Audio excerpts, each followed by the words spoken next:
certains. oui am na ñoo xam ne ils n'en ont que pour la personne de Sonko. te moo tax it booy xool su ñooñu toujours ce sont les mêmes arguments. oui les mêmes arguments. les mêmes arguments te par moment même ay débordement lañ si andi si waxin bi si bindin bi. parce que yow nit ki nga amal problème. te loolu da nga ko fësal laata ñoom ñi yegg si sa nguur gi. ñu yegg si sa nguur gi nga wéyee noonu yaa ngi si erreur. parce que jàngat nga war a def pour xam ban position nga war a gën a mën a am pour ñu lay gën a bàyyi xel yow moom. mais duñ la bàyyi xel.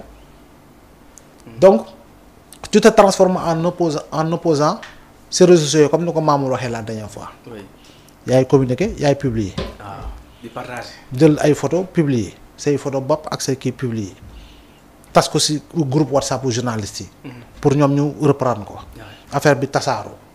mais en dehors de ñu tasaare ko ñëpp lire ko kii wax na sa ginnaaw amul dara. y a personne derrière toi. ay ñetti nit nga naan cadre ak ñu xamu cellule des cadres ñangam nangam ay ñetti nit lañu. alors que loolu mënul tabax parti. donc je pense que il faut nga dem une observation objective pour pouvoir formuler des critiques objectives afin de savoir faire les choix les plus pertinents. parce que yaa tamit yaa naan observation positive te tamit observation positive da lay temps gis nañu Sonko daa génn rek du tikko tak ñi bëri génn daal di dal ci kawam. waaw mais nga jël ñu temps pour décortiquer le discours. non on décortique pas parce que en réalité c'est vrai digga ne keneen dina ne moom dafay fàttali moo yor nguur. am na c'est normal nit wax ko te boo jàngatee ci biir waaye effectivement selon la proportion du discours mun nga ko waxee noonu. comme nu ko Latif Coulibaly bindee woon rek ay jamono au départ bi Abdoulaye Wade doog a falu mu ne un opposant au pouvoir. oui j'ai vu certains poser la question actuellement. waaw non un opposant au pouvoir mais xam nga nit kuy demee ak dëggu boppam quoi kuy dem ak dëggu ba pare di wax li mu xalaat. il n'est pas dans la tricherie. te tam nit ki tamit bul fàtte ni dañoo exercer ci moom ay violence autant psychologique que physique. ay violence émotionnelle dañ ko exercer ci moom te loolu fu ngay tenir compte que ni kii ni jàpp na dunduloon nañ ko lu bari ba xañ ko candidature. mu tànn ay nit pour ñu jiitu mu accompagner leen mais la ñu teg ci kawam yëpp moom njortu na ne dañ kaa tooñ. mais Mamour maa ak yow ak Abdourahmane ku ñu tëjoon ci kër 54 jours boo matul dañuy dof. effectivement. ba pare saa yi boo tourné ñu barricade koñ bi yëpp. ku lay seet si ñu tuur ay lacrymogène dàq ji ay ni jàpp yóbbu tëj. alhamdulilah. comba. même say doom di jàng ñu leen xañ. mais Mamour loolu du violence. yëpp gis nañ ko fi de. fekk la si oto toj. nangam sangam. si ay wuyul fii ngay jaar ak doo jaar. xam nga. jël la bala yi dugal la si char jëlee la Kolda andi la fii. tëj la prison. justice ne la yaa am dëgg. administration ne la waxu justice na wax dëgg joxuñu la. nga ne ok bàyyi ñu ñëwoon Dakar nga ñëwoon Dakar après Ziguinchor justice ne la yaa am dëgg administration politicienne ne la amoo dëgg justice wax na waaye ñun appliqué wuñu mais loolu dañ koy fàtte di rappeler. et c'est une jurisprudence très dangereuse. Oui, parce que jamono jooju l'autorité administrative dafa doon défier l'autorité judiciaire. Oui. À travers les deux décisions qui ont été rendues par le tribunal. par Sabassi Faye et Racine Thior. Et pourtant les gens n'en parlent pas. Et c'est des précédents dangereux. Ce sont des jurisprudences très dangereuses. Administration moo taxaw ne du ma ko réintégrer ci fichier bi muy daaf. division direction des élections ne joxuma la fichier joxuma la fiche parrainage maa lànk. donte justice wax na. CDC na la du ma la jox quitus donte la justice wax na. mais loolu ñoom dañ koy fàtte ñoom ñi loolu am na fi. oui am na fi. ah te yàggul trop. waaw. oui. bul fàtte itamit yàggul tuuti parti politique moo taxaw ne ñaari juge yu nekk conseil constitutionnel dañ leen corrompre ci xaalis. waaw bu ko fàtte. parti au pouvoir bi fi nekkoon ak coalition jël ko ak seen njiit di président Macky Sall dem assemblée nationale nañu reporter élection yi parce que nee nañu dañoo guerre dañoo corrompre ay juges. oui yàggul de. yàggul. te dund nañ ko fi yëpp. jokkul te booba ñi nekkoon candidat majorité bi yëpp tey jii di critiquer ñu si bari au tous ils avaient appelé les Sénégalais à sortir pour manifester ñoom ñoo joxante woon fii rendez-vous Saint-Lazare. oui. ah candidat yi. yu doon ne dañoo bañoon ne kenn du reporter élection yi.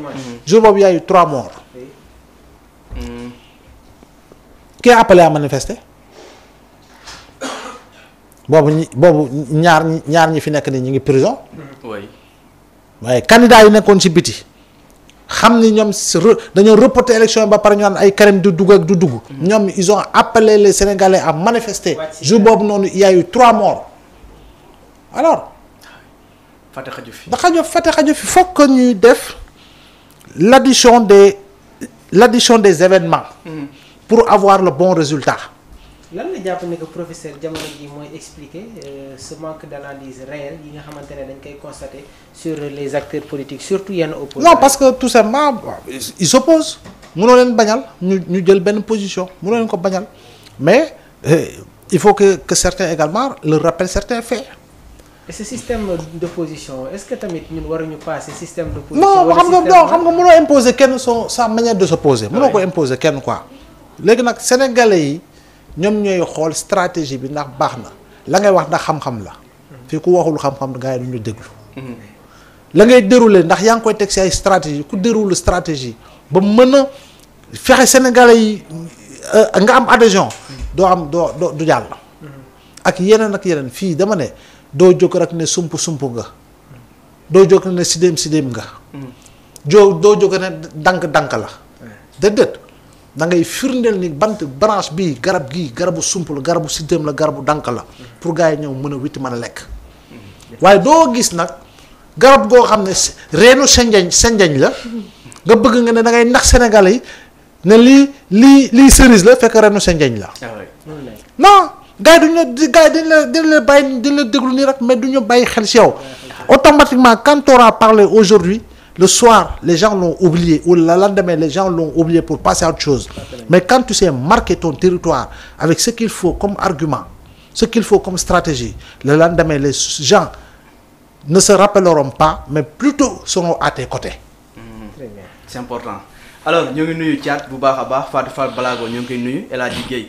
Nous avons eu ñëpp Badlen Bassène et ñëpp ñu leen di ziar bu baax a baax donc bu ngeen a bind seen commentaire wala seen suggestion mu ngi ko bind dans les commentaires dañ si ñëw léegi ak le professeur Abdoulaye Mbow le grand restitution mu ngi fi dañu gunge tamit ci kanam seen émission face à l'actu donc professeur bu ñëwee tamit ci discours bi nga xam ne wala déclaration yi nga xam ne Ousmane Sonko daal dina koy def ñëwoon tamit ci la justice mu mel ne actuellement justice bi bon on peut dire que ne moom mooy maillon faible du projet parce que tamit nee na y a toujours les mêmes magistrats te décision bi nga xam ne tamit rendre nañ ko jëmee ko ci rabat d'arrêt bi bettu ko tamit justice bi nekkul actuellement li nga xam ne moom mooy la faiblesse de ce projet. non xam nga mënoo ne la justice est la faiblesse ou le maillon faible du projet. parce que un projet qui arrive à maturation mooy koo xam ne yegsi na si nguur ba pare entamer ay réformes. ce sont les mêmes textes qui sont encore là. laalu guñ ko. tey jii nii c'est 13 mois de gestion du pouvoir. yegg koo sax mataloo 2 ans. kon boog. gaawantu bi wala yàqamte bi waaw ñenn ñi pour ñoom loolu la bul fàttali que ni gouvernance de 13 mois moo remplacé gouvernance de 12 ans. Oui. Donc loo remplacé mu def 12 ans ci 13 mois mais jàmbaar nag boo ñëwee mënuloo ñëw ne xib loo xool rek ça se transforme en or. Oui. Je suis désolé man c'est ma posture ah. waaw non parce que li yàqu dafa bari. li yàqu dafa bari il faut ñu insister que ni lu yàq dafa bari te nga bëgg nga bañ Sonko il reste le maître du jeu. Il reste le maître du jeu. Il reste le maître du jeu. C'est-à-dire c'est lui qui donne le tempo à l'opposition. Oui. Oui, l'os à ronger moom moo leen koy jox. moo leen koy jox voilà donc moo tax il faut que opposition bi xam ni wala boog ñenn ci opposition bi xam ni. dafa am loo xam ne ñoom faw ñu liggéey ci ba pare te liggéey ci bi du lenn du dul au-delà de fait am na ñoo xam ne ñu ngi bind ñu ngi wax ñu ngi relever le défi ñu ngi waxuma la relever le défi mais ñu ngi permettre au moins que ni débat bi mi ngi gën a élevé au moins am na ñuy bind am na ñuy wax noo xam ne il contribue au débat économique quoi qu'on puisse dire mais am na si ñoo xam ne ay la yëwan il n'existe que pour exister il n'existe que pour exister am na ñoo xam ne dañuy jël balle au rebond pour mën a fësal seen bopp di gëreelu pour bokk. pour bokk. oui. parce que xam nañu le terrain est nu actuellement wax ma yow kan ngeen a xam koo xam ne si opposition bi mooy incarner un leadership fort amul. amul actuellement amul ne ma du am de parce que politique moom étincelle bu ne mën na tàkk. ba pare fësal kenn mais jamono ji il n'y a pas dans les oppositions quelqu'un qui incarne un leadership ba créer les conditions d'un mouvement derrière lui jamono ji sénégalais yi ba léegi ñu ngi toog di observer. may gars yi temps ñu liggéey. Wade il a eu un délai de grâce de presque 7 ans. waaw premier mandat 2000 ba 2007 y a presque rien eu.